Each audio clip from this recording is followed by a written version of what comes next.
The New York Rangers have had a very quiet offseason so far, but they definitely still have enough cap space to go up there and acquire another possibly defenseman and forward to provide some great depth on this team. And we have two players to talk about in today's video who are still left in free agency, two of the better guys available that are still left, had not been signed yet by any team, and I think could be decent ads for this Rangers team, and possibly we could see the Rangers sign one or possibly even both of these players. I mean, who knows? We'll have to wait and see, but either way, I have a forward and a defenseman to talk about in today's video who could be some pretty good targets for the Rangers who are still left in free agency. Starting off here with Oliver Shillington, the defenseman. He is a very interesting player here because he has missed pretty much a season and a half starting back in 2022, 2023. He missed the entire season with the Calgary Flames, had some personal kind of reasons there on why he didn't play, missed the entire season there, went back to Sweden, and ended up making his return to the NHL on January 25th of 2024. So he ends up missing a season and a half, which definitely cannot be easy to come back from. So it did seem like he didn't have the best start with the Calgary Flames once he came back, kind of working his way back into the lineup there, but he ended up having an all right season there to kind of finish that second half of the 2023-2024 season that just ended there.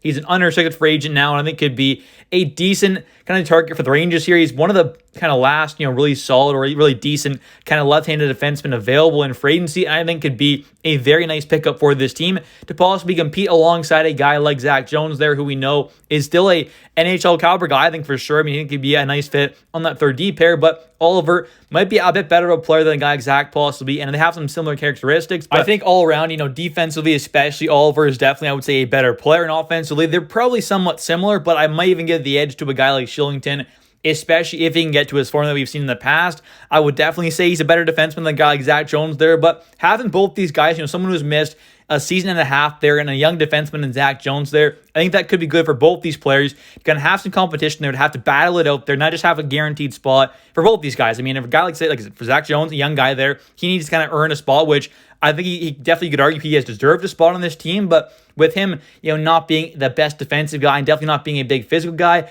maybe you want to add in here a guy like Oliver Shillington who could be a great kind of competition guy for him and Zach Jones to go up against each other there and battle for that third spot on that D pair there alongside possibly a guy like Jacob Trouba or Braden Schneider. I think that's kind of the two guys who could possibly play on that right side there. As of right now, obviously, on that kind of second D pair spot or the third D pair spot, and then for that third D pair spot on the left side, you could have a guy like Oliver Shillington or possibly Zach Jones.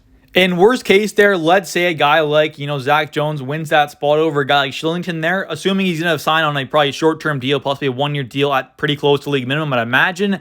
He could be a very good number 7 defenseman and provide some great overall depth. So I think either way, whether it can be that 6th defenseman or the 7th guy, him or Zach Jones fighting for that spot, I think no matter what, you're going to have a very solid depth defenseman there as your number 7 guy, which would be great for this team. But taking a look here at a quote from Oliver Shillington, kind of talking about his reason on why he was obviously not playing for a year and a half there. He said, "It was a challenging year for me personally." Shillington told HockeyNews.se in a wide-ranging exclusive interview, "Things that had been going on in my family for a long time, and it's been escalating for the worse." So obviously, he had his personal issues there, his personal reasons on why he did not want to play for about a season and a half there, made his return to the lineup of the Calgary Flames there on January 25th of 2024. Definitely showed some flashes of what he's done in the past there. Didn't have the best overall return, but this is a guy who you could sign on a one-year deal, like I said, probably close to league minimum there, and end up getting a possible, top 4 caliber guy potentially, or at least a very good kind of third pairing guy on this Rangers team, and a solid kind of number 6 or 7 role there. And it should be a fantastic fit for very cheap, and then you still have a ton of cap space available at the trade deadline there to go up there and acquire whatever it is, another top 6 forward, a top 4 defenseman, or even kind of a true kind of top line superstar possibly at the trade deadline there, because you've signed a cheap guy in Oliver Shillington. And like I said, I really do think it's going to be a league minimum deal or something very close to it on a one-year contract, because this is a guy, like I said, he missed a year and a half there. He's obviously missed a ton of time. So with that fact there and him not playing the best since he returned, I would imagine he's going to get an NHL contract, but it's probably going to be on a short-term deal with something close to league minimum, I would imagine. And now let's take a look here at kind of what he can bring to this New York Rangers lineup and his height and age. He is 27 years old, as he just turned that in May, so it's not like he's, some 30-year-old guy here. He's still in his kind of mid-20s. They're getting into the later part of his 20s, but still not too old there at all, which is kind of nice. He is 6 foot, 183 pounds, so not the biggest guy in the world, unfortunately, which would be kind of ideal for that third D pair spot. But if he is kind of paired alongside a guy like Braden Schneider or Jacob Trouba there, they have that kind of height and size. They're obviously in that physical play, which would kind of be a possible nice fit there alongside someone who's a bit smaller there, but a really good skater, is a great puck mover, a good offensive guy, but also has a pretty solid defensive game. That's kind of why I kind of like Shillington a bit more than a guy like Zach Jones, because I think someone like Shillington there is probably about as good, if not maybe better, than a guy like Zach Jones offensively and puck moving wise. I think they're about the same there. I mean, Shillington is a great puck mover as well, but you have that better defensive play out of a guy like Oliver there. So I think that's kind of why I would give the slight edge to a guy like Zach there, but it also depends on kind of how he comes back into this, offseason there and in the training camp. If he does get signed by the Rangers there, how good is Shillington actually after he did miss about a season and a half?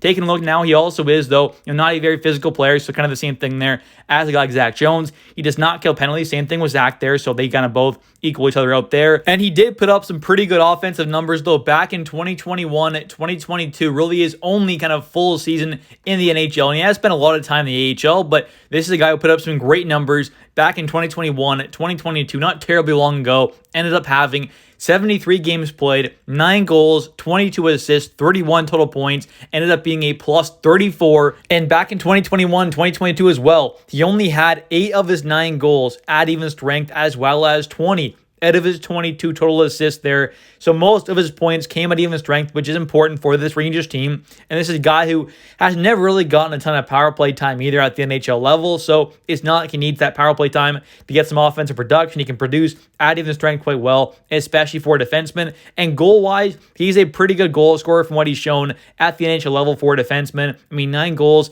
in 73 games played for a guy who's not getting a ton of power play time and got most of them at even strength is not too bad at all. And this past season in 2023, 2024, ended up having 33 games played, 3 goals, 5 assists, 8 points. All of them came at even strength there, so not too bad at all. Ended up averaging 17 minutes and 15 seconds per night. And he also ended up having 24 hits in 33 games played, so not too bad. It's not like he's a soft player out there, but definitely not overly physical. And last thing here before we move on to the forward target, and that is his playoff stats here. Back in 2021, 2022 was his only appearance in the playoffs with the Flames, where he ended up having 12 games played, 1 goal, 2 assists, 3 points. Not too bad there. Decent offensive production, averaging 16 minutes and 15 seconds per night, had 13 block shots and 4 hits. And now for the forward target, who's fairly underrated, and that is Daniel Sprong, who I think could be a pretty solid middle six right winger for this Rangers team.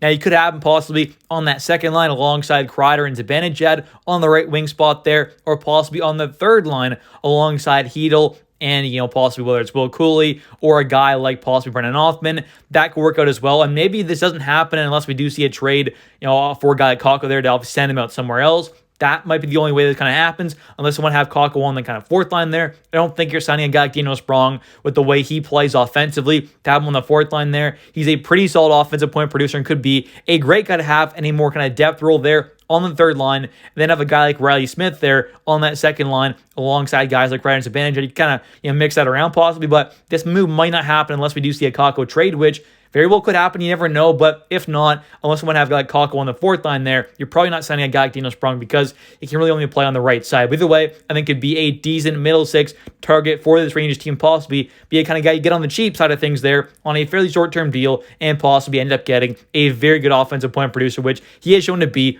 over the last while in the NHL and has done so while not getting a ton of ice time as well. We'll take a look at kind of per 60 stats, which look very, very well, especially when you compare them to a guy like Chris Kreider. So now taking a look here at the per 60 minute stats here for Daniel Sprong and then comparing them to a guy like Chris Kreider here for the last 2 seasons. In 2023, he ended up having expected goals per 60 minutes. Daniel Sprong did a 0.85, and in 2022, a 1.09. Then for goals per 60 minutes, ended up having a 1.18 and a 1.67. Then for assists per 60, ended up having a 1.64 and a 1.99. And then for points per 60, ended up having a 2.83 and a 3.66. So very good there. Those numbers are quite fantastic. Like I said, he produces quite well offensively for having quite a limited time on the ice, actually. So it's not like he's some guy who's, doing a ton of work on the power play and then is obviously getting a ton of ice time as well. He's not getting a ton of power play time and he's not getting a ton of ice time in general, but he's producing at a very good level, which is very nice to see. And comparing that to a guy like Chris Kreider there, he ended up having an expected goals per 60 minutes of 1.51 and a 1.52, and then ended up having a goals per 60 of 1.52 and a 1.48, and then for assists per 60 ended up having a 1.4 and a 0.74, and then for points per 60 though ended up having a 2.92 and a 2.23. So I think we take a look at those numbers there. It shows how close a guy Daniel Sprong is to someone like Chris Kreider, who is a top 6 caliber guy, obviously a very good goal scorer, pretty good offensive threat there, but his numbers are very, very similar to a guy like Daniel Sprong there, and in some categories,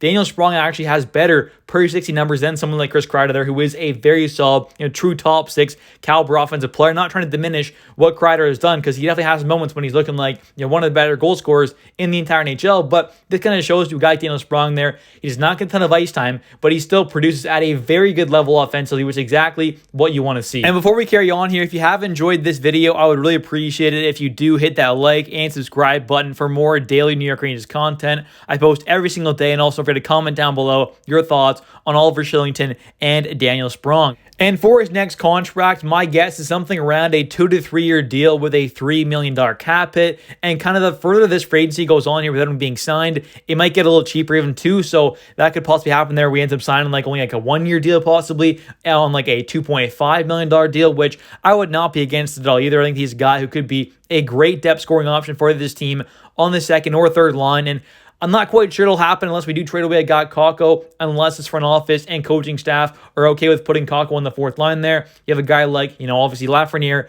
on that top line right wing spot, then a guy like possibly Riley Smith there on the second line, and then you could have a guy like, Daniel Sprong there, or possibly Brendan Othman on that third line there, and then Kakko would have to go on the fourth line there. So it kind of depends on what they want to do with a guy like Kakko there, whether they want to have on the fourth line there, or possibly trade him away. That kind of depends on whether or not we'll see a guy like Daniel Sprong signed, but either way, I think he could be a very nice addition to the squad. So he is still only 27 years old. He turned 27 in March, so it's not like he's too old yet. He's still fairly young. Does not get a lot of ice time, but still produces at a very good level offensively, especially at even strength. He's a good goal scorer and a good playmaker there, so kind of fit on pretty much any line alongside any type of players, and he has experience while playing alongside guys like, Alex DeBrincat, who are true kind of top line, top 6 caliber players, while also playing alongside guys like, Robbie Fabry, who's more of a kind of bottom 6 guy. So he's got experience in the bottom 6 and in the top 6, so can play with, star level players, like obviously a guy like Alex DeBrincat is, but also that kind of bottom 6 level players as well in that third line possibly. So no matter what, I think he'd be a good fit there on the second or third line there, whether it is alongside guys like Zibanejad and Kreider, or possibly guys like Hedl and Othman, or Will Cooley there, who are also kind of the good middle 6 type players as well. It could be a great fit there. He has all right size there at 6 foot, 183 pounds, definitely not the biggest guy in the world, and doesn't play the most physical game out there on the ice. He's not necessarily soft, but definitely not going to be a guy who's hitting everything that moves. But he does have 4 seasons in a row now of getting at least 32 hits, which is not too terrible. Taking a look now, though, at his overall stats, this past season with the Detroit Red Wings, ended up having 76 games played, 18 goals, 25 assists, 43 total points there, not too bad. And 15 out of his 18 goals were at even strength, as well as 16 out of his 25 total assists were at even strength as well. So did a very good job at producing at even strength there, 31 points in 76 games played for a guy averaging 12 minutes per night is not too bad at all. I think that's pretty good numbers overall. And also, back in 2022, 2023 with the Seattle Kraken, ended up having 66 games played, 21 goals, 25 assists, 46 total points, and at 15 out of his 21 goals at even strength, as well as 17 out of his 25 assists at even strength as well there. So once again, 32 points at even strength there, back-to-back 30-plus point seasons at even strength there is not too bad for a guy who's averaging, 12 minutes and 11 minutes, 25 seconds per night back in 2022, 2023. And so far for Daniel Sprong in the playoffs in the NHL, he only has 2 different seasons there total when he's made it,